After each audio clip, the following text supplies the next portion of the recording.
Hello नमस्कार साथियों। आज अपन पढ़ने वाले हैं आधुनिक भारत में पढ़ने वाले हैं अपन बंगाल के गवर्नर। क्या पढ़ने वाले हैं अपन? आधुनिक भारत में पढ़ने वाले हैं बंगाल के गवर्नर। तो आगे देख लेते हैं बंगाल के गवर्नर रॉबर्ट क्लाइव को। तो रॉबर्ट क्लाइव के बारे में अपन देखते हैं। तो रॉबर्ट क्लाइव इसने बंगाल में द्वैत शासन की व्यवस्था की। रॉबर्ट क्लाइव ने बंगाल में क्या किया था? द्वैत शासन की व्यवस्था की थी, जिसके तहत राजस्व वसूलने, सैनिक संरक्षण तथा विदेशी मामले कंपनी के अधीन थे। जबकि शासन चलाने की जिम्मेदारी किसके हाथों में थी? तो शासन चलाने की जिम्मेदारी नवाबों के हाथों में थी। और अगला देख लेते हैं।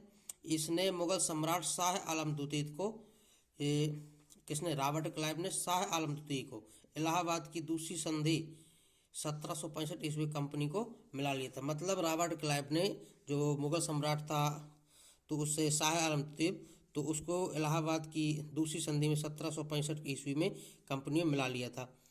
और बंगाल नोट देख लेते हैं। बंगाल का अंतिम गवर्नर कौन है? तो बंगाल का अंतिम गवर्नर वारेन हेस्टिंग था। तो कंपनी के अधीन गवर्नर जनरल, मतलब कंपनी के अधीन कौन कौन से गवर्नर जनरल हुए हैं? तो अगला देख लेते हैं। कंपनी के अधीन गवर्नर जनरल। तो कंपनी के अधीन गवर्नर जनरल कब से बने हैं? तो रेगुलेटिंग एक्ट। तो रेगुलेटिंग एक्ट कब आया था? 1773 ईस्वी में के अनुसार, मतलब जो कंपनी के अधीन जो गवर्नर जनरल हुआ करते थे तो कैसे बनते थे? तो रेगुलेटिंग एक्ट 1773 ईस्वी के अनुसार बंगाल के गवर्नर को अब अंग्रेजी क्षेत्रों का गवर्नर जनरल कहा जाने लगा था। अगला था गवर्नर जनरल का कार्यकाल 5 वर्ष का निर्धारित किया गया था। इस प्रकार भारत में कंपनी के अधीन बंगाल का प्रथम गवर्नर कौन बना था? तो बंगाल का प्रथम गवर्नर बना था वारेन हेस्टिंग। और यह शुरू एक क्लर्क था, मतलब ये शुरू में एक जो वारेन हेस्टिंग था तो शुरू में एक क्लर्क था और इसको बंगाल का प्रथम गवर्नर जनरल बनाया गया। अगले अब देख लेते हैं वारेन हेस्टिंग। तो वारेन हेस्टिंग का कार्यकाल कब से? 1774 से 1785 ईस्वी तक है। Warren Hasting. तो वारेन हेस्टिंग ने 1781 ईस्वी में कलकत्ता में मुस्लिम शिक्षा विकास के लिए प्रथम मदरसा स्थापित किया। मतलब वारेन हेस्टिंग ने 1781 में कलकत्ता में क्या स्थापित किया? तो मुसलमानों के लिए मदरसा स्थापित किया। इसी के समय में 1780 ईस्वी में भारत के पहले समाचार पत्र द बंगाल गजट का प्रकाशन जेम्स ऑगस्टन हिक्की ने किया था। मतलब वारेन हेस्टिंग के कार्यकाल में 1780 में द बंगाल गजट पत्र का प्रकाशन हुआ। और द बंगाल गजट पत्र का प्रकाशन किसने किया? तो जेम्स ऑगस्टन हिक्की ने किया था।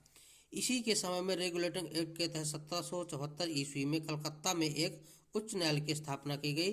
वारेन हेस्टिंग के समय बोर्ड ऑफ रेवेन्यू की भी स्थापना हुई थी। मतलब वारेन हेस्टिंग के समय में कलकत्ता में उच्च न्यायालय, कलकत्ता का जो हाई कोर्ट हुआ था, तो कलकत्ता का हाई कोर्ट वारेन हेस्टिंग के समय में स्थापित किया गया था। और वारेन हेस्टिंग ने इसी समय में बोर्ड ऑफ रेवेन्यू की स्थापना की थी। अगला देख लेते हैं। अगला देखने पॉइंट, अपने कार्यकाल की समाप्ति के पश्चात जब वह 1785 ईस्वी में इंग्लैंड पहुंचा तो उस पर महाभियोग चलाया गया था। मतलब ऐसा कौन सा वो था? वारेन हेस्टिंग था, उसको उसके महाभियोग चलाया गया था।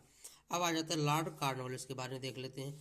तो लॉर्ड कॉर्नवालिस का कार्यकाल कब से चला? तो 1786 ईस्वी से 1793 ईस्वी तक चला और 1805 ईस्वी तक, मतलब दोबारा भी 1805 ईस्वी में बना था। तो ये लॉर्ड कॉर्नवालिस को देख लेते हैं। तो इसने 1793 ईस्वी में स्थायी बंदोबस्त पद्धति लागू थी। मतलब स्थायी बंदोबस्त किसने लागू किया था? तो लॉर्ड कॉर्नवालिस ने किया था। इसके तहत किसानों को उपज का 90%, मतलब लॉर्ड कॉर्नवालिस ने ये नियम निकाला था कि इसके तहत किसानों को उपज का 90% कंपनी को देना पड़ता था। स्थायी बंदोबस्त की योजना सर जॉन शोर ने बनाई थी। मतलब जो लॉर्ड कॉर्नवालिस के समय स्थायी बंदोबस्त की समय से योजना बनाई थी, सर जॉन शोर ने बनाई थी। कॉर्नवालिस को भारत का नागरिक सेवा का जनक माना जाता था। मतलब भारत का नागरिक सेवा का जनक किसको माना जाता था? कॉर्नवालिस को जाना जाता। अगला देख लेते हैं। सर जॉन शोर को। सर जॉन शोर का कार्यकाल कब से? 1793 से 1798 ईस्वी तक। इसे हस्तक्षेप की नीति अपनाई। सर जॉन शोर ने हस्तक्षेप की नीति अपनाई थी। अगला देखते हैं लॉर्ड वेलेजली। लॉर्ड वेलेजली का कार्यकाल कब से कब तक था? तो लॉर्ड वेलेजली का कार्यकाल था 1798 ईस्वी से 1805 ईस्वी तक। तो लॉर्ड वेलेजली के बारे में देख लेते हैं। तो इसने सहायक संधि की पद्धति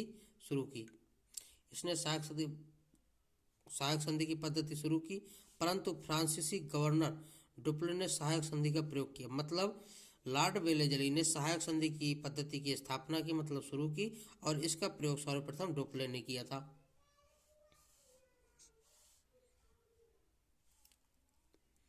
लॉर्ड वेलेजली ने पहले किया था लॉर्ड वेलेजली से पहले किया था। लॉर्ड वेलेजली स्वयं को बंगाल का शेर कहता था। मतलब जो लॉर्ड वेलेजली था तो स्वयं को क्या कहता था? स्वयं को बंगाल का शेर कहता था। इसी ने 1800 ईस्वी में फोर्ट विलियम कॉलेज कलकत्ता में स्थापना की। मतलब लॉर्ड कॉर्नवालिस ने कलकत्ता में 1800 ईस्वी में फोर्ट विलियम कॉलेज की स्थापना की थी। आइए देख लेते हैं अगला देख लेते हैं लॉर्ड मिंटो। लॉर्ड मिंटो प्रथम। लॉर्ड मिंटो प्रथम का कार्यकाल कब से? 1807 ईस्वी से 1813 ईस्वी तक। इसमें देख लेते हैं इसके काल में महाराणा रणजीत सिंह और अंग्रेजों के बीच 1809 में अमृतसर की संधि हुई थी। मतलब लॉर्ड मिंटो के कार्यकाल में महाराणा रणजीत सिंह और अंग्रेजों के बीच 1809 में अमृतसर की संधि हुई थी, और 1813 ईस्वी में चार्टर्ड एक्ट पारित हुआ था। मतलब चार्टर्ड एक्ट कब पारित हुआ? तो 1813 में हुआ था। अब देख लेते हैं लॉर्ड हेस्टिंग। तो लॉर्ड हेस्टिंग का कार्यकाल कब से कब तक है? तो लॉर्ड हेस्टिंग का कार्यकाल 1813 से 1823 ईस्वी तक है। इसमें क्या होता? तो इसमें लॉर्ड हेस्टिंग के कार्यकाल में संगोली की संधि हुई थी। तो संगोली की संधि कब हुई थी? तो संगोली की संधि 1816 ईस्वी में हुई थी, लॉर्ड हेस्टिंग के समय में हुई थी। मतलब क्वेश्चन आ जाए अपन की संगोली की संधि कब हुई थी, तो इसमें अपन को बताना है लॉर्ड हेस्टिंग के समय में हुई थी। लॉर्ड हेस्टिंग के समय में पिंडारियों का दमन किया गया। मतलब पिंडारियों का दमन किस कार्यकाल में हुआ? तो पिंडारियों का दमन लॉर्ड हेस्टिंग के कार्यकाल में हुआ। अगला देख लेते हैं Lord William Bentinck. Lord William Bentinck के कार्यकाल क्या है? तो 1828 ईस्वी से 1835 ईस्वी तक। यह भारत का प्रथम गवर्नर जनरल था। मतलब लॉर्ड विलियम बेंटिक को क्या बनाया गया? भारत का प्रथम गवर्नर जनरल बनाया गया था। अगला देख लेते हैं पॉइंट, राजा राम मोहन राय के सहयोग से लॉर्ड विलियम बेंटिक ने 1829 में सती प्रथा को समाप्त कर दिया गया था। मतलब सती प्रथा कब समाप्त हुई थी? तो 1829 में की गई थी। और किसके कार्यकाल में? लॉर्ड विलियम बेंटिक के कार्यकाल में हुआ था। और किसके सहयोग से? राजा राम मोहन राय के सहयोग से सती प्रथा का समाप्त हुई थी। कब हुई थी? 1829 में हुई थी। बेंटिक ने शिशु बालिका की हत्या पर भी रोक लगा दी थी। मतलब बेंटिक ने शिशु बालिका की हत्या पर भी रोक लगा दी थी। इसने ठगी प्रथा को समाप्त कर दिया था। इसने कर्नल सलीमन ने भी सहयोग किया था। मतलब इसने ठगी प्रथा को भी समाप्त किया था। अगला देख लेते हैं, भारत में अंग्रेजी शिक्षा की शुरुआत मैकाले ने लॉर्ड विलियम बेंटिक के समय में की थी। मतलब अंग्रेजी शिक्षा का शुरुआत कब हुई थी? तो लॉर्ड विलियम बेंटिक के समय में हुई थी। और कब हुई थी? और किसने की थी? लॉर्ड मैकाले ने की थी। अगला देख लेते हैं अगला पॉइंट, चार्ल्स मेटकाफ। तो चार्ल्स मेटकाफ का कार्यकाल कब से? 1835 से 1836 ईस्वी तक। इसे भारत प्रेस का मुक्तिदाता कहा जाता है। मतलब चार्ल्स मेटकाफ को क्या कहा जाता है? भारतीय प्रेस का मुक्तिदाता कहा जाता है, क्योंकि इसने 1 वर्ष के कार्यकाल में प्रेस से संबंधित हटा दिए थे, प्रेस से प्रतिबंध हटा दिए थे। अगला देख लेते हैं लॉर्ड एलन बरो। तो लॉर्ड एलन बरो का कार्यकाल कब से कब है? तो लॉर्ड एलन बरो का कार्यकाल 1842 से 1844 ईस्वी तक है। इसमें क्या किया गया था? तो दास प्रथा की समाप्ति लॉर्ड एलन बरो के समय में हुई थी। मतलब दास प्रथा की समाप्ति कब हुई थी? लॉर्ड एलन बरो के समय में हुई थी। रविवार की अवकाश की शुरुआत कब से हुई थी? तो 1843 ईस्वी से लॉर्ड एलन बरो के समय में हुई थी। ये क्वेश्चन बहुत ही इंपॉर्टेंट बन जाता है कि रविवार के अवकाश की शुरुआत कब हुई थी। तो आप लोग ध्यान रखना जरूर, और बहुत ही इंपॉर्टेंट क्वेश्चन बन जाएगा ये। तो ये रविवार के अवकाश की शुरुआत 1843 ईस्वी में कब हुई थी? किसने की थी? तो लॉर्ड एलन बरो के समय में हुई थी। अगला देख लेते हैं लॉर्ड हार्डिंग। तो लॉर्ड हार्डिंग का कार्यकाल क्या है? अपन ये देख लेते हैं 1844 ईस्वी से 1848 ईस्वी तक। मात्र 4 साल चला था लॉर्ड हार्डिंग का काल।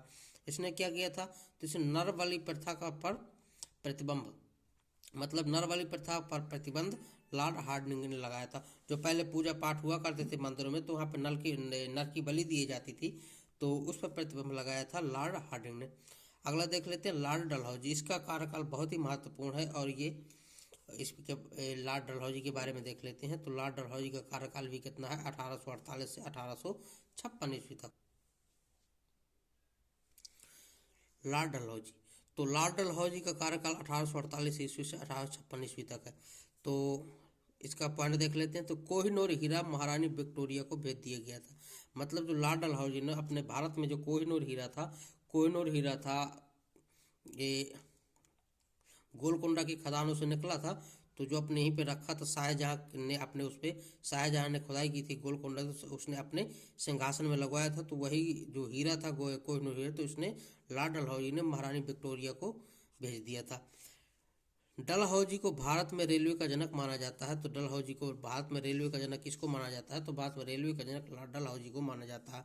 इसी के समय भारत में पहली बार 16 अप्रैल 1853 ईस्वी में मुंबई से थाने के बीच 34 किलोमीटर की प्रथम रेल चलाई गई, जिसने शिमला को ग्रीष्मकालीन राजधानी बनाया था। मतलब शिमला को ग्रीष्मकालीन राजधानी किसने बनाया था, तो लॉर्ड डलहौजी ने बनाया था। इसी के समय में 1853 ईस्वी में कलकत्ता से आगरा के बीच तार सेवा शुरू की गई थी। लॉर्ड डलहौजी के समय में ही कलकत्ता से आगरा के बीच तार सेवा से 1853 में की गई थी। 1854 ईस्वी में पहली बार डाक टिकट का चलन भी इसी के समय में हुआ था। मतलब क्वेश्चन यदि आ जाता है, क्वेश्चन अपना SSC रेलवे बैंक किसी में भी आ जाता है जीके का क्वेश्चन कि डाक टिकट की शुरुआत किसने की थी, तो लॉर्ड डलहौजी ने की थी। और कब की थी, तो 1854 में की थी। आगे देख लेते हैं। डलहौजी के शासनकाल को व्यक्तिगत सिद्धांत के कारण अधिक याद किया जाता है। मतलब लॉर्ड डलहौजी का जो शासनकाल था वह था व्यक्तिगत सिद्धांत था, उसी के कारण उसको अधिक याद किया जाता। इस नीति को हड़प राजनीति भी कहते थे। इस नीति के अंतर्गत सबसे पहले सतारा को अंग्रेजी साम्राज्य में मिलाया गया था। मतलब क्वेश्चन यदि आ जाता है कि सतारा साम्राज्य को अंग्रेजों ने किस नीति से अपनाया था, तो राज्य हड़प नीति के द्वारा सतारा को मिलाया गया था। अगला देख लेते हैं। अवध पर कुशासन का आरोप लगाकर डलहौजी ने अंग्रेजी साम्राज्य में मिला लिया था। उस समय अवध का नवाब कौन था, वाजिद अली शाह था। इसके कार्यकाल में 1854 ईस्वी में नया पोस्ट ऑफिस एक्ट पारित हुआ। भारत में पहली बार डाक टिकट की शुरुआत हुई। इसने शिक्षा सुधार के लिए 1854 में वुड डिस्पैच लागू किया। मतलब वुड डिस्पैच कब लागू किया था, तो 1854 में किया था। तो धन्यवाद दोस्तों। यदि वीडियो पसंद आई हो तो वीडियो को लाइक करें, चैनल को सब्सक्राइब करें और अपने दोस्तों तक शेयर करें। और इसका अगला पार्ट 2 लेकर मैं बहुत जल्दी आने वाला हूँ। तो धन्यवाद और इसी तरीके से सपोर्ट बनाए रहिए।